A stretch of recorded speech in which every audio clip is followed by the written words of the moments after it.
Welcome back. मैं हूं S के सिंह और आज पेश है मगध सम्राट बिंदुसार और चाणक्य की कहानी। इस कहानी का मैसेज बहुत डीप है, बहुत गहरा है। ये कहानी हम सबको सिखाएगी कि आखिर किसी के जीवन की वैल्यू क्या होती है। तो चलिए ये कहानी शुरू करते हैं। एक बार मगध सम्राट बिंदुसार ने अपनी राज्यसभा में अपने मंत्रीगणों से पूछा कि देश की खाद्य समस्या को दूर करने के लिए, अर्थात खाने पीने की समस्या को हल करने के लिए ऐसे कौन सी वस्तु है जो सबसे सस्ती है। काफ़ी देर तक किसी मंत्री ने कोई जवाब नहीं दिया। काफ़ी देर के बाद शिकार का शौक पालने वाले एक मंत्री ने जवाब दिया कि महाराज, इस समस्या को दूर करने के लिए मांस सबसे सस्ती वस्तु है। अब सम्राट ने पूछा कि वो कैसे।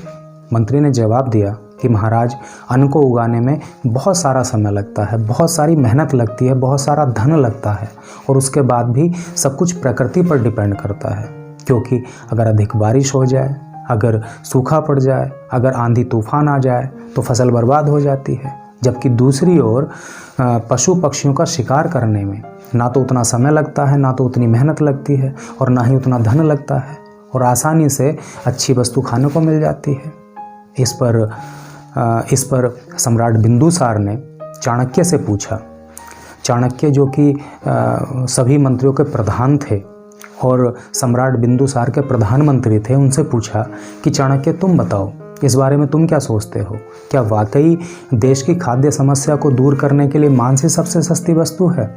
चाणक्य ने कुछ देर विचार किया और कहने लगे कि महाराज, आपके इस प्रश्न का उत्तर मैं आपको कल दूंगा।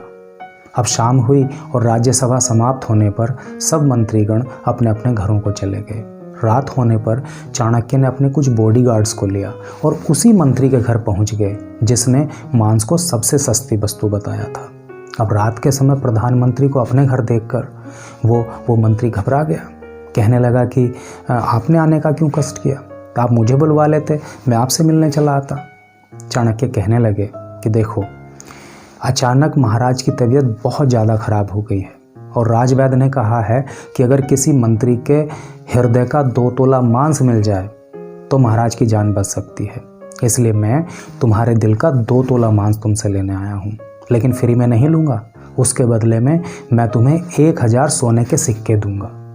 अब ये सुनकर वो मंत्री बुरी तरह घबरा गया, पसीने छूट गए। उसने चाणक्य के पैर पकड़ लिए, कहने लगा कि आप मुझे माफ़ कर दीजिए, क्योंकि अगर मैं अपने दिल का मांस दूंगा तो मेरी मृत्यु हो जाएगी और उसके बाद मेरे परिवार वालों का, मेरे घर वालों का क्या होगा।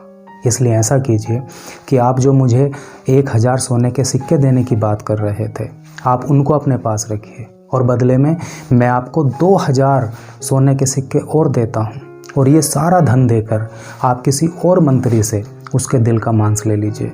मुझे छोड़ दीजिए, मुझे माफ़ कर दीजिए। अब चाणक्य ने इस मंत्री से 2000 स्वर्ण मुद्राएं ली और दूसरे मंत्री के पास पहुंच गए। कुल मिलाकर एक एक करके वो सभी मंत्रियों के पास गए और उनसे उनके दिल का 2 तोला मांस मांगा और बदले में उन्हें बहुत सारा धन देने की बात कही। लेकिन कोई भी मंत्री किसी भी कीमत पर कितना भी धन लेकर अपने हृदय का मांस देने के लिए तैयार नहीं हुआ। अब अगला दिन हुआ, राज्यसभा लगी और सम्राट बिंदुसार ने चाणक्य से पूछा कि चाणक्य, जैसा कि तुमने कल बताया था कि आज हमारे प्रश्न का उत्तर दोगे, तो आज हमें बताओ, क्या तुम भी इस विचार से सहमत हो कि देश की खाने पीने की समस्या को दूर करने के लिए मांस ही सबसे सस्ती वस्तु है? इस सवाल का जवाब देने की बजाय चाणक्य ने सम्राट के सामने लाखों स्वर्ण मुद्राएं डाल दी, लाखों सोने के सिक्के डाल दिए। इस पर सम्राट आश्चर्य में पड़ गए और पूछने लगे कि चाणक्य, ये सब क्या है? चाणक्य ने कहा कि महाराज, ये एक मंत्री के दिल के 2 तोला मांस की कीमत है और ये भी कम है, क्योंकि इतना धन लेकर भी कोई मंत्री अपने दिल का 2 तोला मांस देने के लिए तैयार नहीं हुआ, क्योंकि जीवन सबको प्यारा है।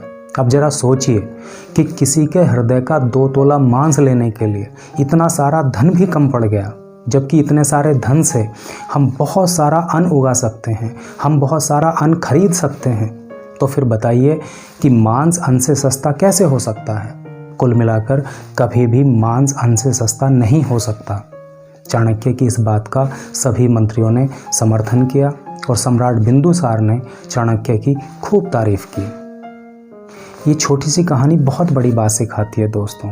ये कहानी सिखाती है कि चाहे मनुष्य हो, चाहे पशु पक्षी जीव जंतु, सबका जीवन कीमती है और सबको अपना अपना जीवन प्यारा है। तो केवल अपने टेस्ट के लिए क्या किसी की जान लेना ठीक है? केवल अपनी ज़रूरतों को पूरा करने के लिए क्या किसी की जान लेना ठीक है? जबकि वो ज़रूरतें किसी और तरीके से भी पूरी की जा सकती हैं। मेरी राय में तो ऐसा नहीं होना चाहिए।